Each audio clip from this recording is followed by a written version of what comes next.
नमस्कार दोस्तों, ocean network में आपका स्वागत है। आज बात करेंगे बिहार की और जब बिहार की बात करते हैं तो आप जानते हैं कि पटना से हमारे साथ जुड़ते हैं अभिषेक तिवारी। आपके लाडले भी हैं और आप उनको प्यार भी करते हैं। तो अभिषेक जी को जोड़ लेते हैं और उसके बाद फिर बिहार में जो कुछ इस समय चल रहा है, बड़ा दिलचस्प है, उस पर चर्चा करते हैं। अभिषेक जी, बहुत धन्यवाद आपका जुड़ने के लिए। नमस्कार। ओशियन नेटवर्क के सभी दर्शकों को जय श्री राम। ये बताइए, ये कुशवाहा तो एकदम अग्नि बाण छोड़ रहे हैं और ऐसे-ऐसे मसले उठा रहे हैं कि जिन पर लालू का कुनबा भी और नीतीश कुमार भी सारे बहुत असहज हो रहे होंगे, क्योंकि इन्होंने तो ऐसा बयान दे दिया कि पिछले 35 सालों में हुँ। कोई अगर शोषक रहा है, तो वो तो सीधे-सीधे मतलब लालू यादव और इन्हीं का शासन रहा है, नीतीश कुमार का ही। बिल्कुल। तो ये एक तो इसकी थोड़ी व्याख्या करिए कि उन्होंने ये बयान दिया क्यों है? दूसरी बात ये है कि चाह क्या रहे हैं कुशवाहा? अ, ओशियन नेटवर्क के दर्शकों को चूँकि हम सीरीज़ कर रहे हैं बिहार पे और जो भी डेवलपमेंट हो रहा है तो ये पता होगा कि पिछले हफ्ते जब हम लोग आए थे तो हमने कहा था कि एक मीटिंग की थी उपेंद्र कुशवाहा ने जो पुरानी उनकी आरएलएसपी की टीम थी। उस मीटिंग के बाद स्पष्ट हो गया था कि कहानी क्या घूम रही है। गुप्त सूत्रों की माने या मेरे सूत्रों की माने तो अमित शाह जी से रिसेंटली उनकी मीटिंग हुई थी जब वो और बीजेपी के भी कई लीडर से मीटिंग हुए थे जब वो एम्स में भर्ती हुए थे। लेकिन अमित शाह से मीटिंग वाली तस्वीरें लोगों के पास नहीं आ पाई। इनफैक्ट मीडिया ही वहां पे अलाउड नहीं था। लेकिन ये पक्की खबर है। दूसरा, बिहार को हैंडल करने के लिए एक टीम की गठन की अमित शाह जी ने। ये डायरेक्टली सब कुछ अमित शाह जी की निगरानी में हो रहा है, जिसमें नित्यानंद राय को भेजा गया। रविशंकर प्रसाद जो अब तक दिल्ली की राजनीति कर रहे थे, उनको कहा गया आप बिहार जाइए, बिहार देखिए। एक बड़े यादव नेता राम कृपाल यादव, जो लालू यादव के किसी ज़माने में मुँह बोले भाई कहे जाते थे, मीसा भारती के चाचा कहे जाते थे, अब 2 बार से बीजेपी से पाटलिपुत्र से सांसद हैं। उनके बेटे ने एक संगठन कहिए, ऑर्गेनाइज़ेशन कहिए बनाया है जिसपे सिर्फ़ ऐसे यादवों को जोड़ा जा रहा है, जो लालू यादव से हमेशा नाराज़ रहे या उन्हें अ, कहने को यादवों की सत्ता आने के बावजूद जो है, उन तक वो चीज़ नहीं पहुँची जो पहुँचनी चाहिए। अब आते हैं उपेंद्र कुशवाहा ने ये बयान क्यों दिया? जी, जी। देखिए, उपेंद्र कुशवाहा जी ने कुछ दिन पहले ये कहा कि अगर हर छोटे भाई को ऐसे ही चले जाने के लिए बड़ा भाई कह दे, तब तो हर छोटे भाई के साथ उसके अधिकारों को यूँ ही बड़ा भाई खा जाएगा। बड़ा भाई मतलब नीतीश कुमार। और ये बयान 1994 की एक रैली में नीतीश कुमार ने दिया था लालू यादव के खिलाफ। अब ये बयान 1994 का उठा कर के नीतीश के खिलाफ क्यों कहा गया? क्योंकि नीतीश कुमार ने समता पार्टी बनने के बाद ऐसे ही पार्टी से जॉर्ज फर्नांडिस को निकाला और जदयू में उनके पूर्व अध्यक्ष शरद यादव जी को। इसके बाद जो है आरसीपी सिंह को भी इसी प्रकार से निकाला। तो उपेंद्र कुशवाहा ने कहा कि वो खाली हाथ नहीं जाएँगे। लवकुश वोट में जो है, सिर्फ कुर्मी का वोट नहीं है, कोइरी का भी वोट है, कुशवाहा वोट भी है और उसके नेता जो हैं, कुशवाहा वोट के नेता जो हैं, वो उपेंद्र कुशवाहा हैं। अब ये बिलबिलाहट बढ़ रही थी, तो नीतीश कुमार की तरफ से काउंटर शुरू हुआ उनके चमचों ने काउंटर शुरू किया। जैसे ही काउंटर शुरू किया कि हम लोग समाजवादी विचारधारा के लोगों को तोड़ा जा रहा है, तब इन्होंने ये बम फोड़ा कि ये कौन-सी समाजवादी विचारधारा है और कौन से समाजवादी आप लोग हैं? पिछले 35 साल में समाजवादी व्यवस्था के नाम पे आप बिहार में सत्ता में रहे। संसाधनों की लूट-खसोट आपने की। तो ये जो है जातियों को बाँट करके आप क्या अचीव करना चाहते हैं?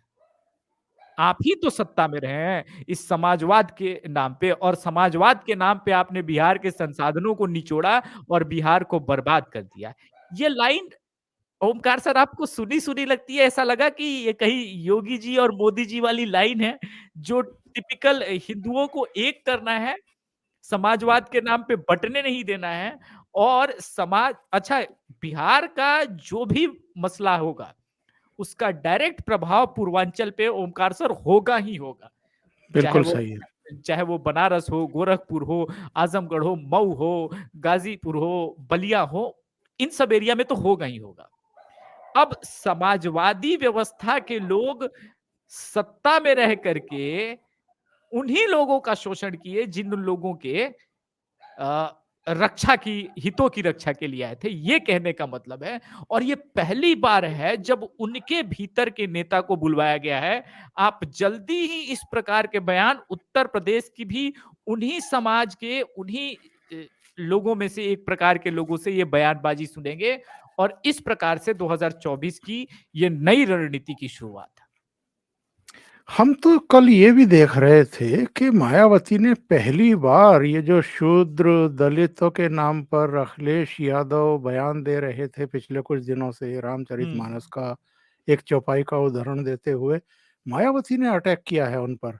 जी। और गेस्ट हाउस कांड से लेकर के और तमाम उधर ब्रजलाल जो पूर्व डीजीपी हैं और इस समय मेंबर ऑफ पार्लियामेंट हैं, उनको चैनलों पर उतार दिया है बीजेपी ने, हुँ, इनके काले कारनामे बताने के लिए समाजवादी पार्टी के। तो बिल्कुल। मतलब ये एक काउंटर शुरू हुआ है बीजेपी की तरफ से। बिल्कुल, बीजेपी मैंने वही कहा कि एग्रेसिव मोड में, लेकिन आपने जो मायावती बात बोली ना, मैंने इसीलिए कहा कि वो डायरेक्ट प्रभाव होता है बिहार की राजनीति का। जो रामचरितमानस निकला तो यहाँ भी पकड़ा गया, लेकिन बिहार में भी वो बैकफायर किया है और यूपी में तो एमएलसी की सारी सीटें हार ही गए हैं समाजवादी। इनका एहसास तो इनको हो ही गया होगा। अब डैमेज कंट्रोल भी करने के पोजीशन पे नहीं है, क्योंकि डैमेज कंट्रोल करने के लिए उनको बलि चढ़ाना होगा स्वामी प्रसाद मौर्य का। और मायावती लेने के मूड में नहीं है। मायावती ने ये बात इसीलिए कही है क्योंकि मायावती समझ चुकी है कि अगर समाजवादी पार्टी डूबी तो उसमें लॉन्ग टर्म में भलाई जो है वो बीएसपी का है, क्योंकि डूबने के बाद मुसलमानों के अंदर का आखिरी रहनुमा सहारा जो भी आप समझ लें, वो आखिरी जो है वो मायावती बचेंगी और उसके बाद पूरा वोट बैंक उनके पास होगा और जो उनकी पॉलिटिक्स है टिकट बेचने की, क्योंकि फिर सीटें भी जीतने लगेंगी, तो वो बहुत अपनी समझदारी से काम कर रही है। लेकिन जो आपने इंपॉर्टेंट बात की उसमें एक चीज और ऐड करना पड़ेगा। कल बड़ा गजब का 2 दिन पहले इंटरव्यू दिया था योगी जी ने, जिसमें एक बात बोली थी, वो बात मैं आपके दर्शकों के साथ शेयर करना जी हाँ, चाहता हूँ। जी हाँ। मैं कालांतर में अपने भी चैनल पे शेयर करूंगा, लेकिन पहली बार आपके चैनल पे शेयर करना चाहता हूँ। योगी जी ने कहा कि ये जो समाजवाद की राजनीति की बात करते हैं, वो कौन लोग थे जब मुख्तार अंसारी ने पहली बार क्राइम किया और उसे जेल नहीं भेजा। 1981 में मुख्तार अंसारी ने पहली हत्या की और तब उसको संरक्षण देने वाले कौन लोग थे। 1987 आते आते उस पर 20 गंभीर आपराधिक मुकदमे दायर हो गए। तो वो कौन लोग थे जो इस आदमी को संरक्षण दे रहे थे और वो कौन लोग हैं जिन्होंने इसको लार्जर देन यूपी बना दिया। पैरेलल सरकार चलने लगी और जब हम कार्रवाई कर रहे हैं तो आप कह रहे हैं कि मुसलमानों पे कार्रवाई हो रही है। ओमकार सर, मुझे लगता है इस सवाल का जवाब जो है नेताओं से पूछने के बजाय हमें जनता से पूछना चाहिए कि आप बताइए कि 1981 में जब पहली हत्या का मुकदमा मुख्तार अंसारी पर दर्ज हुआ, तब इस देश के लोग क्यों नहीं बोले उन लोगों के खिलाफ जिस व्यवस्था की ये बात कर रहे थे।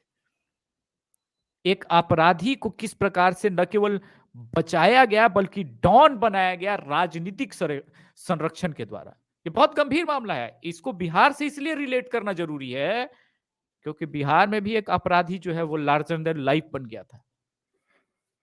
उसका नाम था शहाबुद्दीन। मैं मैं उसके भय में जीने वाला आदमी हूं। मेरे फादर ने मुझे पढ़ने के लिए बैंगलोर भेजा ओमकार सर।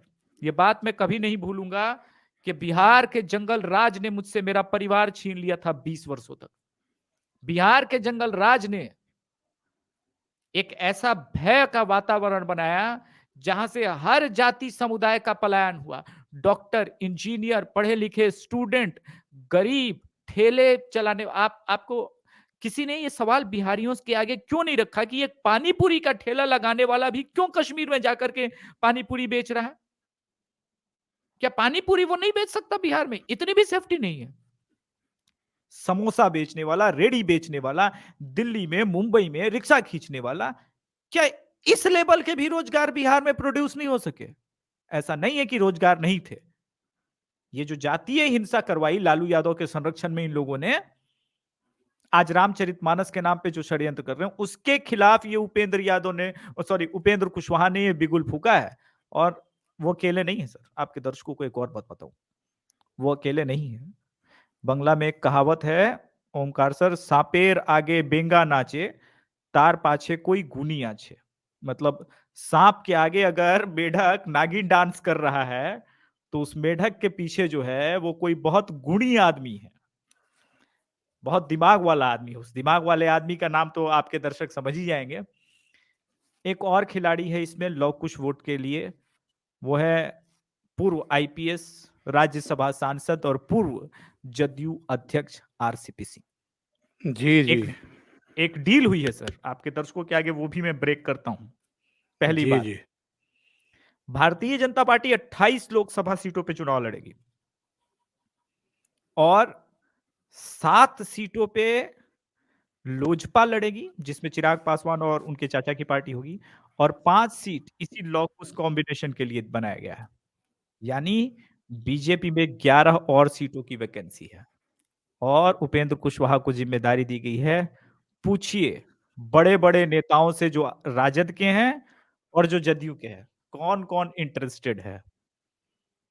तो ये खेल चल रहा है सर। अभी मैं दूसरी खबरें भी देख रहा था, वापस बिहार पे लौटेंगे, लेकिन उससे पहले चूंकि जिक्र आपने योगी आदित्यनाथ का कर दिया है, तो मैं एक सवाल तो ले ही लेता हूँ। जी।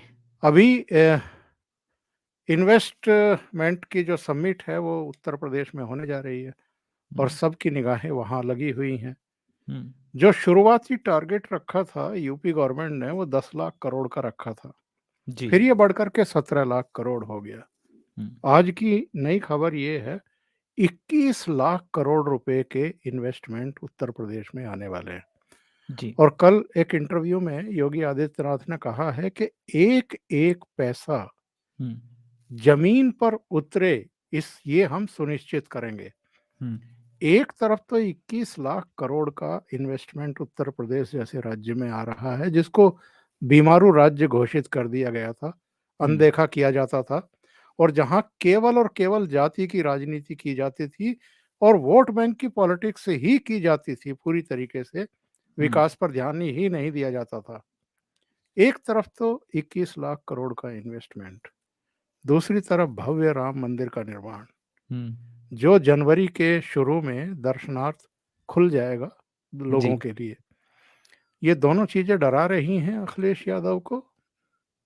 सर अखिलेश यादव को ही नहीं डरा रही है सर, योगी आदित्यनाथ जी की पॉपुलैरिटी का आलम ये है कि बंगाल डरा हुआ है, बिहार डरा हुआ है, कर्नाटक डरा हुआ है, आंध्र प्रदेश डरा हुआ है। हमारी टीम सर्वे में जब गई है, अभी रिसेंटली 2024 की हमने शुरुआत करी है, हर जगह योगी आदित्यनाथ को इन लोग फ्यूचर प्राइम मिनिस्टर देख रहे हैं। लेकिन सवाल यह है कि क्यों, ऐसा क्या कर दिया योगी आदित्यनाथ? सर उत्तर है लॉ एंड ऑर्डर। यह मेरा स्पष्ट रूप से मानना है कि अगर मैं और मेरा परिवार सुरक्षित रहता है, तो इतना सामर्थ्य है एक मनुष्य में कि वो अपने परिवार के लिए कमा सकता है। लेकिन अगर जीवन लीला ही समाप्त हो गई तो? एक agriculture institute of college Allahabad का प्रयागराज अब हो गया है, वहां का उदाहरण देता हूं। अतीक अहमद पहुंचते हैं वीसी के ऑफिस में और वीसी को थप्पड़ों से मारते हैं स्टूडेंट्स के आगे। ये क्या मैसेज देना था? ये मैसेज दिया जा रहा था कि हमारी पैरेलल सरकार है, तुम्हारे वीसी की कोई औकात नहीं, हमारे लड़कों से कोई बात ना करे, रंगदारी दीजिए, खुलेआम डर का एक व्यवस्था, कानून व्यवस्था बना के रखा था। आपने सवाल पूछा है यूपी के संदर्भ में, लेकिन एपिसोड बिहार पे है तो मैं उत्तर दूंगा इन्वेस्टमेंट को लेकर के। 1 महीने पहले बिहार में भी एक इन्वेस्टमेंट मीट हुई थी सर। इधर नीतीश कुमार भाषण दे रहे थे, आइए बिहार में एकदम सुशासन है, इन्वेस्टमेंट कीजिए। और पटना से मात्र 12 किलोमीटर की दूरी पर जगह है मनेर, बेटा। वहां पे अंधाधुंध फायरिंग में 2 भूमाफिया, एक राजद के बालू माफिया थे और एक जदयू के बालू माफिया थे। दोनों का गठबंधन है, दोनों की पैरेलल सरकार चल रही है सर। विडंबना देखिए, एक बार आत्महत्या कर ले विडंबना भी, कि मैं किस स्टेट में विडंबना की बात कर रहा हूं। एक राजद समर्थित भूमाफिया, एक जदयू समर्थित भूमाफिया, 7 निर्दोष लोग मारे गए और मीट चल रहा है इन्वेस्टमेंट का पटना से 12 किलोमीटर दूर। आप बताइए उस स्टेट में कौन एक एक एक सिक्के के बराबर इन्वेस्ट करेगा? अगर उत्तर प्रदेश में आज ऐसी कोई घटना की सोचे, मैं सफेद कागज पे कहीं भी सिग्नेचर करने को तैयार हूं, चाहे वो किसी भी जाति का हो, किसी भी धर्म का हो। वो बचेगा नहीं, उसका इनकाउंटर ही होगा।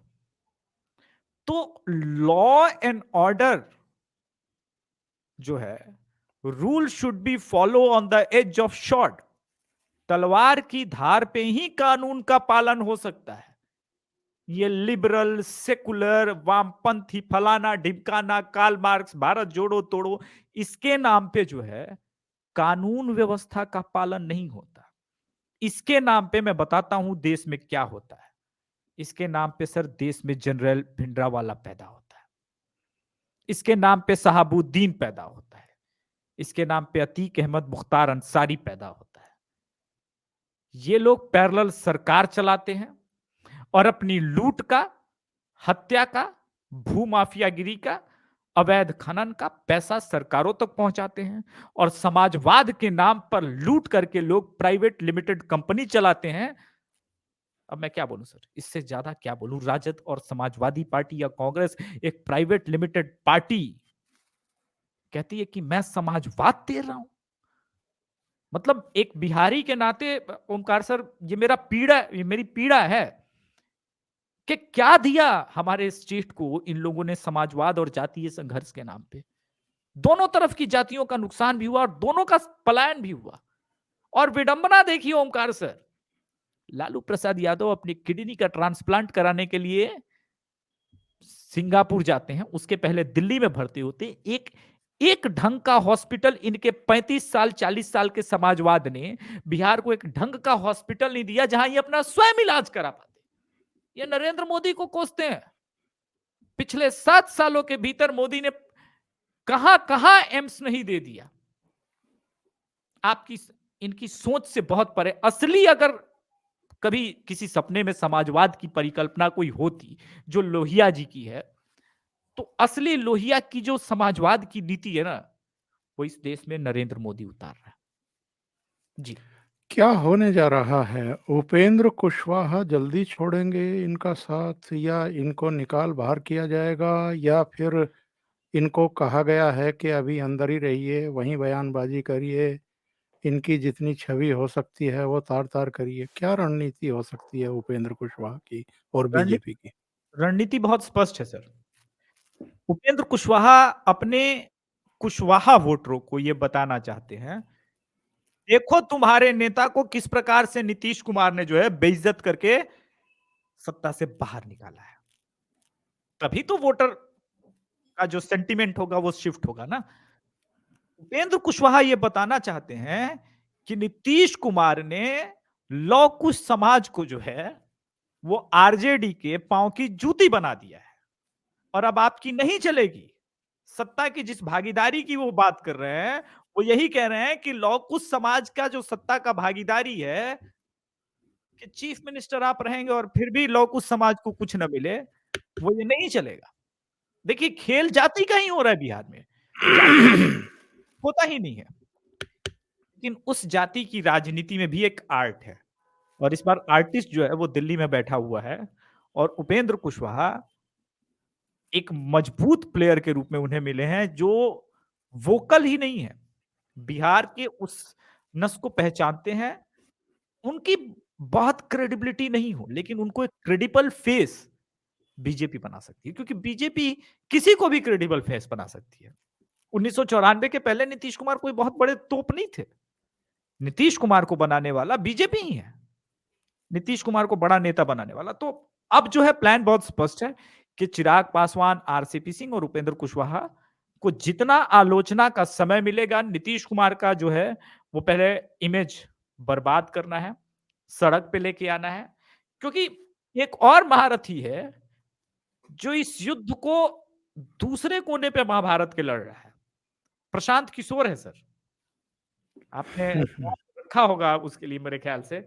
तो मैं बता दूं कि प्रशांत किशोर के जो तरकश के तीर हैं, वो न केवल अचूक निशाने पे लग रहे हैं लक्ष्य पे, बल्कि लक्ष्य का भेदन कर रहे हैं, और हर बार हर एक स्टेटमेंट के साथ तेजस्वी यादव और नीतीश कुमार दोनों असहज हो रहे हैं, क्योंकि उन्हें ये समझ में नहीं आ रहा है कि वो चिराग पासवान से लड़े, उपेंद्र कुशवाहा से लड़े, भाजपा से लड़े, या जो है प्रशांत किशोर से लड़े। और बाण चारों तरफ से आ रहा है सर, रोज स्टेटमेंट आ रहे हैं, गांव गांव यात्राएं हो रही है, मास लेवल पे जो है वो व्हाट्सएप और इसकी जो बिहार में एक तरह की बम्बार्डिंग हो रही है सर न्यूज की। मैं तो इन ग्रुप से, बहुत सारे उस प्रकार के ग्रुप से जुड़ा रहता हूं। ऐसा लग रहा है कि बिहार में ये 6 महीने 7 महीने किसी प्रकार से ये कट जाए इन लोगों का, वो ही बहुत है।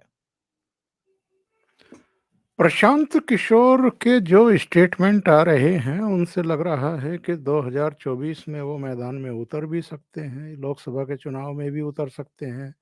उन्होंने इसे भी रूल आउट नहीं किया है कि वो किसी के साथ गठबंधन बना सकते हैं। क्या बीजेपी के साथ जा सकते हैं? इसी से जुड़ा हुआ सवाल ये भी है कि बिहार की जनता का लालू से मोह भंग हुआ था, तो बीजेपी और नीतीश कुमार की तरफ उन्होंने उम्मीद भरी नज़रों से देखी थी। अभी नीतीश कुमार से अगर उनका मोह भंग हो रहा है, जो नीतीश को नहीं दिखाई दे रहा, सबको दिखाई दे रहा है, तो क्या बिहार की जनता भारतीय जनता पार्टी को एक मौका देगी, या प्रशांत किशोर भी उनकी एक उम्मीद हो सकते हैं? ये बड़ा ट्रिकी क्वेश्चन है, लेकिन इसका उत्तर बहुत सिंपल है।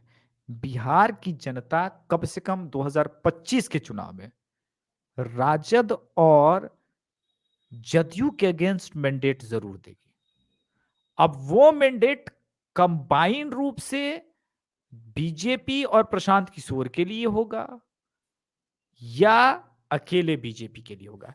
प्रशांत किशोर इस वक्त जो एटमॉस्फेयर क्रिएट कर रहा है, आप बीजेपी के साथ देखिए, वो चूंकि हमलावर तो आरजेडी और जदयू के साथ ही है, तो उनका नेचुरल अलायंस जो है जब भी होगा बीजेपी के साथ ही हो सकता है। अब ऐसे में बड़ी बात यह है कि लड़ाई क्या किस तरीके से होगी। एक तरीका वो हो सकता है कि चूज करेंगे पीके, कि जहां जहां आरजेडी और जदयू कि वो कुछ स्ट्रॉन्ग सीटें हों उस पे खड़े होकर के काम करेंगे, क्योंकि उनकी पूरी पैक की टीम लगी हुई है। They are marking each and every seat कि कहां पे उनके जिन भाषण, जिस प्रकार के वो भाषण दे रहे हैं एग्रेशन में, वो कहां कहां पे इनके पार्टी के एकदम टॉप नॉच लीडर को हिट कर सकते हैं डायरेक्टली। महुआ की एक सभा में रिसेंटली उन्होंने और बड़े यादवों का पूरा यादव बहुल गांव था, खूब तालियां बजी है सर।